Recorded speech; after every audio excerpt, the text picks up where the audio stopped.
ఒక సాయంత్రం సమయం ఆకాశం అద్దంలా మెరిసిపోతూ ఉంది.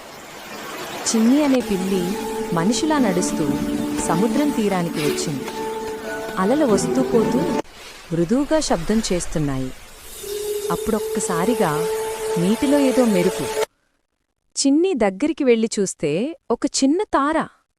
అది నీటిలో తేలుతూ ఉంది. ఎంత అందంగా ఉందో! చిన్ని దాన్ని తీసుకుంటే ఆ తార మాట్లాడింది.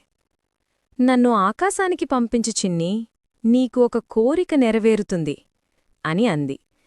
చిన్ని ఆశ్చర్యపోయింది. కాని ధైర్యంగా ఆ తారను జాగ్రత్తగా పట్టుకుని పక్కనే ఉన్న లైట్ హౌస్ పైకి ఎక్కింది. గాలి వీస్తూ ఉంది. సముద్రం గర్జిస్తూ ఉంది. కాని చిన్ని ఆగలేదు. పైకి వెళ్ళి ఆ తారను ఆకాశంలోకి విసిరేసింది.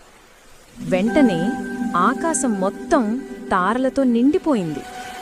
అప్పుడే ఒక వెలుగు చిన్నిమీద పడింది. చిన్ని చిరునవ్వుతో పైకి ఎగిరింది. తారల మధ్యలో ఎగురుతూ తన కలను నిజం చేసుకుంది.